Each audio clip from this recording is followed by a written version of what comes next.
Hey, what's going on everyone? Entering Infinity here. Today I'm back for another video to discuss My Hero Academia, episode 95. Let's jump into it.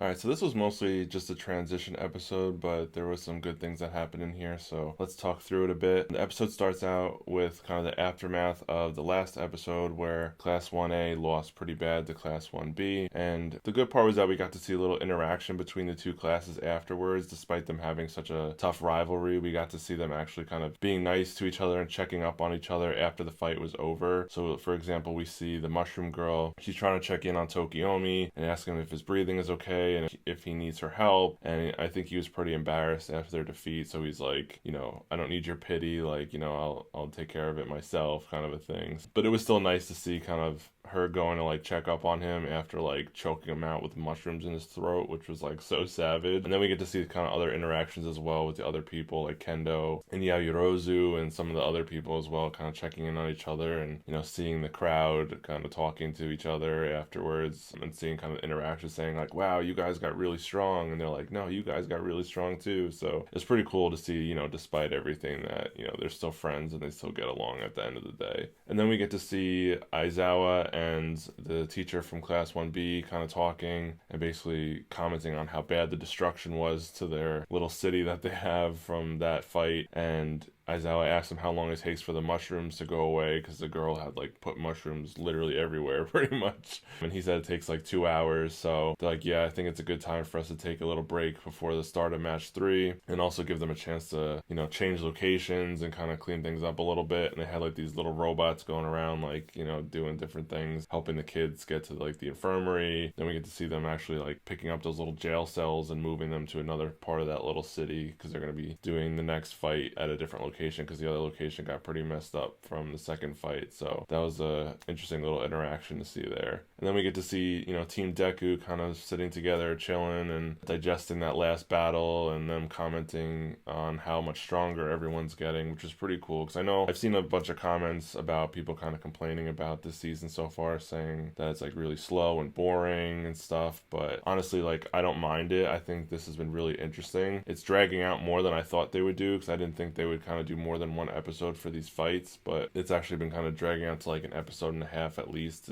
to 2 episodes per fight. So it's pretty much eating into a lot of the season. But since the season's 25 episodes, I'm okay with it, since we're getting so much development from these characters, because it's been a long time since we've gotten to see a lot of these characters and what they can do. So I enjoy the fact that we get to see them demonstrating their new abilities and kind of them taking their quirks to a new level. So I'm enjoying this a lot, and we still have a lot of great fights to go. Like, we're just getting Todoroki now, we still have Deku, we still have Bakugo, so there's still like a lot of great fights to come, and it's already been pretty good so far with not even the top tier people. So I'm not mad at it at all. I enjoy it, and I'm really looking forward to, as I say, Todoroki's my favorite character, so hyped for this episode that just passed, as well as the next one, which finishes up their fight. And then we get to see All Might come over and kind of pull Deku away from his team, telling him that he wants to go for a walk and talk with him. So they kind of go their own way, and he kind of asks him if anything else has happened with One for All since his dream episode. Then Deku says that nothing really has happened, and All Might's still kind of pondering on the situation and trying to figure out what's going on. And he says that he's actually going to go and talk to Gran Torino about it, his mentor. So I'm not really sure what advice he'll be able to provide, since he was never like one of the vestiges of One for All. So I'm not really sure what kind of input he can get, but he's just so much older and wiser that I'm sure he can provide some kind of insight or maybe some kind of lead to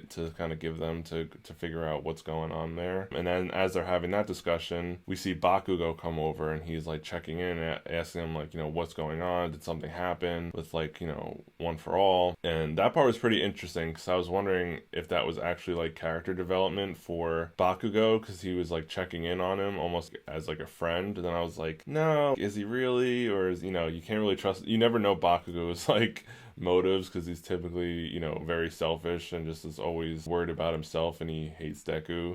Even though deep down, I don't think he actually hates him, but we get to see him checking in, and then Deku is pretty much filling him in on what was going on. And then even All Might says that he's like, oh wow, like Bakugo's come a long way. And then like also then of course Bakugo switches and starts like talking trash to him and like, being mean. Then All Might's like, oh yeah, I guess he really didn't, develop at all. So it was pretty funny, but it was still interesting the fact that he came over to kind of check in, since he's one of the few people that know their secret. So that was a pretty cool interaction we got to see there. And then we get to see, the Class 1A members who kind of got injured in, the second round fight from the last episode, them kind of, going to the infirmary to get, healed. So we see Yaoyorozu in the hospital, and she's kind of going to get treatment. And that creepy old lady that, like, kisses them back to life, like, she was there saying how, like, they recover fast because they're young and stuff. So we get to see kind of them going to get their medical treatment. Tokiomi goes and like does his thing as well. So it was all kind of just a transition to pivot between the last episode and this episode. But then we see the episode's finally about to get to the good stuff. So we got Team Todoroki, my boy, which I like I said in the last review, I think they have the strongest and most balanced team out of all the Class 1A groups fighting in this event. They got Todoroki, who's like the best. They've got Lita, who's, very versatile, very fast. They've got the kid with the tail and like the karate uniform. He's very good with close-up hand-to-hand combat. And then you got the other kid with the arms and the eyes who can like scout out really well. So overall, they're like a very well-balanced team, and they're all like pretty solid. So like I said in the last episode, I'm expecting them to win this very handily. I would think they're going to win this either 4-0 or like 4-1. I don't expect them to lose this one at all. And then we get a nice interaction right before that's about to start. We see Tokiomi go and pull aside Todoroki, and he tells him, I failed in the last match, it's all up to you now. And Todoroki's like, what are you talking about? He was saying how, we both studied under the top 2 heroes in our internships, and they just had that big fight with the Nomu, so now it's up to us to kind of carry on and like pass the torch and show everyone that we're not a joke and we're strong because we studied under the top 2 heroes. So kind of like if we fail, then it's kind of disgracing their name. And I thought that was pretty cool of him to do that he really took it seriously, and he didn't take for granted that he got to study under Hawks and everything. He was pretty much also pushing those ideals on Todoroki as well, and it kind of made him stop and think as well that there's like kind of a bigger meaning to these fights than just kind of them training. So I think it kind of lit a fire under Todoroki a little bit, no pun intended, but I like that exchange between the two of them because we don't really get to see too many like that. So I thought that was pretty nice going into it, kind of fired him up a bit. And then we get to see a flashback of Endeavor with Todoroki and when he was young, and he keeps referencing that he was trying to teach him this like ultimate move, and it was referenced like multiple times throughout this episode. So obviously we know that this is going to be something that we're going to see, and it's something that I'm really excited about because I, just want to keep seeing new development and new abilities from Todoroki. So the fact that he has this like awesome ultimate move that Endeavor taught him, like I'm so excited to see what it is. It seems like something that obviously Endeavor knows as well. So I'm wondering if it's like, his prominence burn attack, or I'm wondering, what attack it is and if we've seen it yet from him at least, since he's the one that's kind of passing it down. But he was trying to pass it down to him at such a young age, and Todoroki was such a small boy, and like, he's being pretty mean to him and really hard on him to learn it, and Todoroki wasn't kind of picking it up as fast as he wanted it to. So it was kind of like reiterating that flashback of their painful relationship that they had back in the day, but now he's trying to do better. So I'm really curious to see what that move is, and I'm really looking forward to that. So then we get to see Class 1B a little bit, getting ready, about to fight out on the course, and they have the kid that can make his body metal, kind of like the metal version of Red Riot. There's a girl with the horns, she can like send her horns flying. I don't really know kind of the full scope of her abilities. It's really much more powerful than that. Then we get the one kid whose quirk is Gyrate. He can make his arms like a drill and like his legs, and like when he fights it kind of spins really fast like a drill. Not sure how powerful he really is. And then the other kid who's kind of like their ace is this kid that can turn anything to like mush and mud, like the ground, and anything he touches that's not a living being, which can be pretty powerful in the right situation. So that's the group that they're going up against, and they're kind of talking to each other and trying to figure out what they're going to do. And then the kid that can turn into metal. He just starts smashing everything. And then, it's kind of funny because the teacher was just telling them, like, to minimize the amount of damage they do to their course. But this kid's just smashing everything, like knocking down towers and buildings and stuff, and just like completely rampaging. And some of their teammates are like, yo, what are you doing? You're going to give up our position. But then the kid that could turn things to mud, he's like, no, like, it'll actually work in our favor. Since they're going to come to us, we'll be ready for them. So it's kind of part of their plan in a way that they kind of work around, this kid kind of rampaging around in like their little city. So then Class A's, they come up with their little strategy. They're going to use Todoroki's, long, wide range ice attack to kind of freeze them. And then Lita and the kid with the hand-to-hand combat and with the tail, they're going to go and kind of like, flank them from the outsides. And then the other kid's going to, use his ability to kind of scout and like make sure everything's good. So we see them kind of go in, and all of a sudden like a massive amount of ice just like shoots around the city and like freezes like everyone on Class 1B's team in place, and they're stuck. But I guess before we get into that, it actually cuts away for a few minutes, which at first I was a little annoyed about, because I'm like, come on, we're finally getting to this fight that I've been dying to see, and now you're cutting away from it to show other stuff. And it ends up being Endeavor chasing down,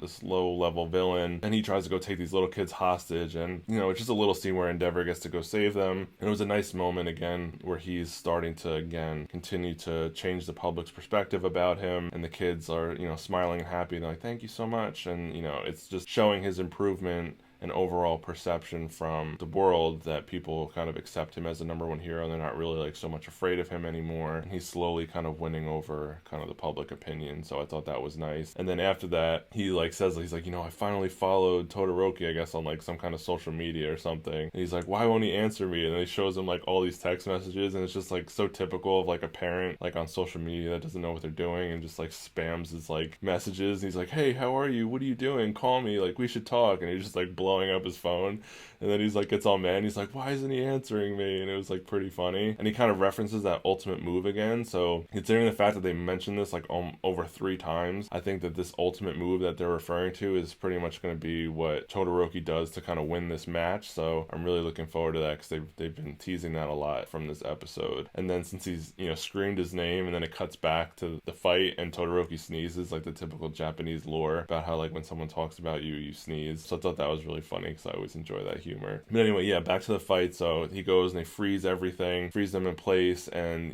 they all kind of go to their positions, and they have them flanked and pretty much pinned down in the ice. And they think that they have the upper hand, and they have them. Then all of a sudden all the ice starts like going to mush, because that kid with the ability to like turn anything to mud activates his ability on top of the ice, so it makes all the ice mushy and like mud. So that kind of goes against their plan, and it's kind of, I wouldn't go as far as say counter teaming yet, but it was a little annoying, because I'm like, here we go, this is exactly what I said in my last review. I'm like, as soon as you have a character that could do something cool, there's always a character on the other side that conveniently like stops it. So that's what kind of happened here. They had them frozen, then all of a sudden it all kind of like melted and got mushy, and Class 1B was able to escape from where they were. And then they kind of see the other members of Class 1A around, and they're trying, and they can't really move around because he keeps turning everything to mush, and the ground that they're on or whatever surface they're on keeps going to mush, so it kind of restricts their movements. And the tables start to really turn at that moment. And Lita was rushing in to go attack him, but then the ground got all soft, and then he kind of sunk in and then got stuck underneath the ice, so then he got, incapacitated. Then the girl with the horns, like, sends her horns out, and she takes out the kid with the arms that's, like, scouting in the back behind Todoroki, because he gets picked up by the horns, and he goes flying. And then the kid with the gyrating arms starts attacking the kid with the tail on Class 1A, so, like, he's on the back foot. And then the kid that could turn to steel, he was like going at Todoroki and like up close and personal. Todoroki's a better kind of mid-range fighter, so he's not really good once somebody that powerful is kind of up in his face, because he also has to limit himself, because Todoroki's so powerful, he's got to worry about like killing people with his abilities. So if he really wanted to, he could stop these people, but having to hold back and having this kid like up in his face is not really ideal. So all of a sudden Class 1A had everything kind of wrapped up, and then all of a sudden everything flipped on its head, and now they're on their back heels, and they're really getting a lot of pressure put on them. So it was really not a good sign for Class 1A going into the end of this episode. And then we kind of cut back to Lita and the other kid that could turn stuff to mud. And the kid was basically saying that Lita's stuck now, since he can't really do anything, because he used his like Recipro burst ability, and like he's pretty much can't do anything anymore. And then Lita's like, nah bro, like I'm much stronger than I was before, I could do this for 10 minutes now. And it kind of cuts to a flashback, and we get to see him with his older brother, and his older brother was like, yeah, I think you're finally ready to like take it to the next level. And he tells him that if he like rips out his like engines in his leg that and trains, new ones will grow back, and it's like getting like a tune-up or whatever, and they'll grow back, you know, bigger and stronger, and he'll be able to like do more. So I thought that was pretty savage that they had him like, and they showed it like he literally like